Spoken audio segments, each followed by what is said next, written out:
Selamat datang di podcast 100 Semakin Serupa Kristus. Saudara-saudara, mari kita melanjutkan podcast kita. Kita masih membicarakan tentang poin-poin mengenai kedatangan Tuhan. Nah, saudara, kita waktu yang lalu membaca dari Injil Matius 24, yaitu satu pokok atau satu bagian yang secara khusus membahas tentang kedatangan Tuhan. Nah, yang cukup menarik, saudara-saudara, pasal 24 ini adalah gambaran mengenai tanda-tanda akhir zaman, tanda-tanda kedatangan Tuhan. Tetapi kemudian di pasal yang ke-25 itu juga Tuhan Yesus memberikan beberapa contoh gambaran atau beberapa perumpamaan yang menjelaskan atau berkaitan dengan hari kedatangan Tuhan. Ada perumpamaan tentang gadis bijaksana dan gadis yang bodoh.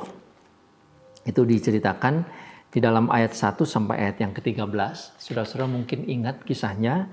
5 gadis yang bodoh ini tidak menyiapkan minyak, sehingga ketika sang mempelai datang, dia tertinggal. Ya, lalu dia tidak bisa masuk ke dalam pesta perkawinan itu. Ya, itu yang diceritakan tentang perumpamaan gadis yang bijaksana dan gadis yang bodoh. Lalu kemudian ada perumpamaan talenta. Di perumpamaan talenta ini, saudara-saudara, dikisahkan tentang 3 orang yang mendapatkan talenta dari Tuhan. Memang jumlahnya berbeda, tetapi mereka dituntut untuk memberikan hasil yang setara sebetulnya. Sebab bagi yang 5 talenta yang dimintakan adalah tentu sesuai. Nah, hanya ada 1 orang yang tidak mau mengerjakan talenta ini. Tidak mau melakukan atau mengembangkan uang yang diberikan. Ya, sejumlah 1 talenta itu dia tidak mau mengembangkan, tetapi dia kemudian menyimpannya. Lalu Tuhan menjadi marah, saudara-saudara, dan si tuan ini, maksudnya majikan pemodal ini yang memberikan talenta itu menjadi sangat marah, tetapi juga bukan hanya marah, lalu mencampakkan hamba ini yang disebut sebagai hamba yang tidak berguna. Ya, sebab dia melakukan sebuah perbuatan yang dianggap begitu salahnya. Ya, begitu berdosa, tidak berguna, sehingga dia akhirnya dicampakkan. Dan yang ketiga, saudara, ini adalah perumpamaan Tuhan tentang orang-orang yang pada waktu itu mendapatkan upah dari Tuhan. Ya, orang-orang yang yang pada waktu itu mereka dianggap sebagai domba yang berada di sebelah kanan sang raja ketika anak manusia raja itu datang. Dan raja ini sangat berkenan kepada orang-orang yang di sebelah kanan ini, domba-domba ini, saudara-saudara, karena mereka sudah melakukan sesuatu yang baik di dalam hidupnya. Apa itu? Yaitu mereka berbuat atau memberikan perhatian kepada orang yang telanjang, mereka beri pakaian, orang yang haus, mereka beri minum, orang yang lapar, mereka beri makan, ya, orang yang sakit, mereka rawat, orang dalam penjara, mereka kunjungi. Karena itu orang-orang yang di sebelah kanan, yang domba-domba ini, adalah orang-orang yang berkenan kepada Tuhan. Dan raja itu sangat bermurah hati, memberikan upah, memberikan penghargaan, mereka mendapatkan segala yang baik. Sedangkan orang yang di sebelah kiri yang disebut kambing-kambing itu adalah orang-orang yang ketika itu sudah dalam hidupnya dia tidak melakukan apa-apa. Ya, bahkan pada waktu ada orang yang lapar tidak diberi makan, ada orang yang haus tidak diberi minum, pada waktu orang telanjang tidak diberi pakaian, dan seterusnya. Sehingga sang raja mengatakan, kalian ini adalah orang-orang yang jahat, ya, yang melakukan kejahatan, dan mereka harus dimasukkan ke dalam tempat siksaan. Nah, Saudara-saudara, dari ketiga perumpamaan ini, tiga gambaran ini sebetulnya ada benang merahnya. Ada hal yang penting yang harus kita perhatikan dan ini yang seringkali menjadi salah paham. Saudara-saudara, apakah menjelang kedatangan Tuhan, orang-orang di dalam dunia ini harus melakukan sesuatu yang baik? Sebuah kebaikan-kebaikan ya.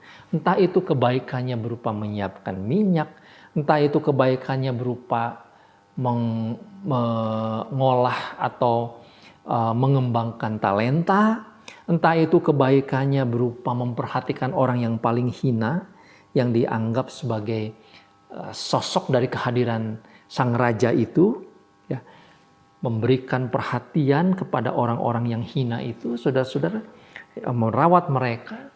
Apakah menjelang kedatangan Tuhan hal-hal itu menjadi semacam syarat sehingga orang-orang yang tidak melakukan kebaikan-kebaikan akan dibuang oleh Tuhan, akan dimasukkan ke dalam tempat siksaan, akan dicampakkan ke dalam kegelapan yang paling gelap, ya.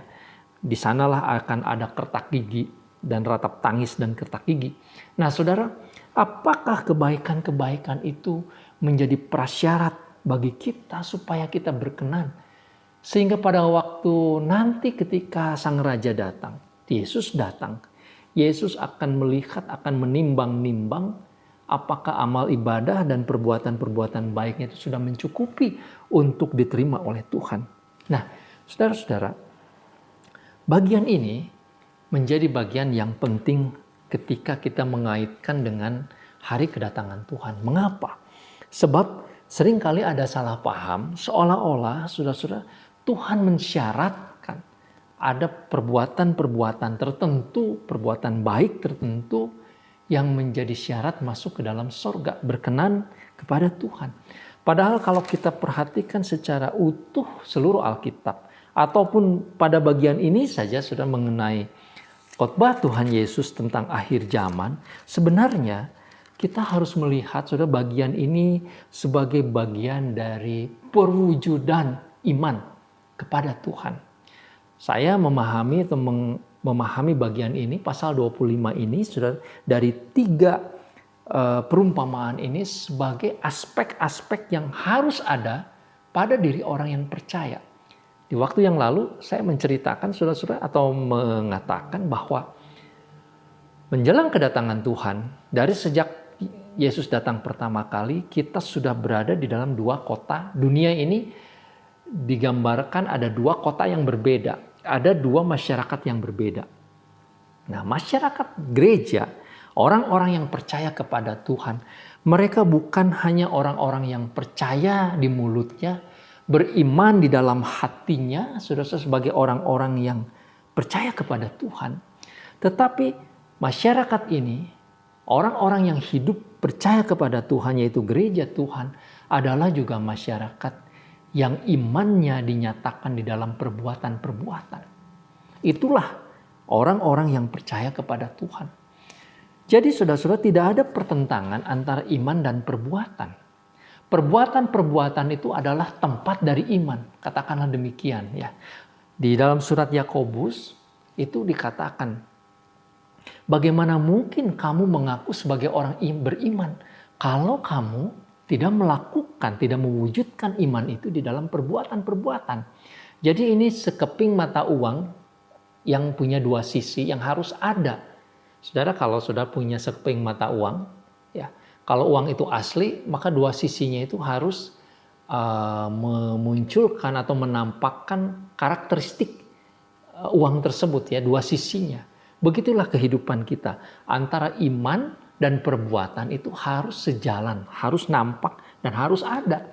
Orang-orang yang percaya kepada Tuhan,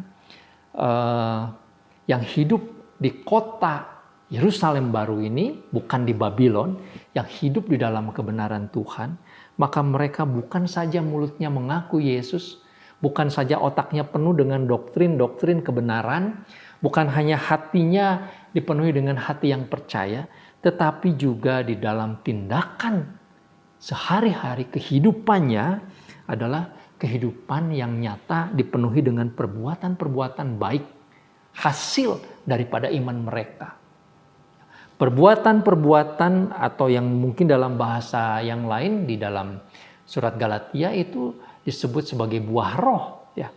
Kalau buah itu kan otomatis dihasilkan dari pohonnya. Pohon yang baik pasti menghasilkan buah yang baik. Jadi begitulah sebetulnya yang terjadi dengan orang-orang percaya. Jadi saudara-saudara, bagian ini Matius pasal 25 justru meneguhkan. Kalau menurut saya justru ini memastikan orang-orang yang menanti-nantikan kedatangan Tuhan, yang berjaga-jaga, yang setia, pasti di dalam kehidupannya juga akan menghasilkan buah-buah kebaikan. Hidup penuh kasih, hidup memperhatikan orang, dan ukuran kasih itu adalah kepada siapa kasih itu dinyatakan, saudara, yaitu kepada yang paling hina, kepada yang tidak bersangkut paut hidupnya dengan kita, kepada orang-orang yang dibuang, yang dianggap bukan bagian kita. Kasih itu dinyatakan justru kepada mereka. Itulah standarnya. Juga adalah orang-orang yang mau melakukan segala atau mau mengembangkan segala berkat Tuhan meskipun itu dianggap kecil, dianggap seperti remeh, ya. Tetapi segala berkat Tuhan itu mau dikembangkan untuk kemuliaan Tuhan. Itulah perumpamaan talenta. Begitu juga dengan orang-orang yang menanti-nantikan pesta perkawinan anak raja, perkawinan sang raja, ya, seperti 5 gadis yang baik, yang bijaksana itu. Mereka dengan sungguh-sungguh menantikan, menyiapkan diri, melakukan segala hal yang perlu supaya mereka bisa masuk di dalam pesta perkawinan itu.